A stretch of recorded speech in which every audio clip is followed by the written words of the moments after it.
ज्या पद्धतीने आपण शेती पे चर्चा हा कार्यक्रम राबवला होता, मला वाटलं होतं की जास्त करून जे युवक आहेत, जे यंगस्टर आहेत, जे शेतकऱ्यांचे मुलं आहेत, त्यांचा मला जास्तीत जास्त प्रतिसाद मिळेल.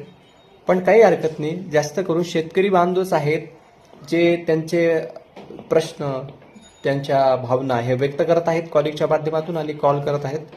तर काही हरकत नाही, आतापर्यंत केलं नसेल, पण जास्त करून युवक आणि जे यंगस्टर आहेत त्यांचं मला कॉल येण्याची मी अपेक्षा करत आहेत. आणि जास्तीत जास्त चर्चा केल्यानंतर आपल्याला शेतीमालाला भाव कसा वाढून मिळवता येईल किंवा काय करता येईल याच्या संदर्भात आपण चर्चा करणार आहोत, डिस्कस करणार आहोत. त्याच्यामुळं जे यंगस्टर आहेत, जे युवक आहेत, त्यांचा मला प्रतिसाद पाहिजे. मी परत एकदा नंबर टाकते या चालू व्हिडिओच्या खाली आणि मला जास्तीत जास्त कॉल आले पाहिजे, जेणेकरून मी प्रत्येकाला एक एक करून कॉल करेल आणि आपण नक्कीच शेती पे चर्चा या माध्यमातून शेती या विषयाला वरती नेण्याचं काम करूया.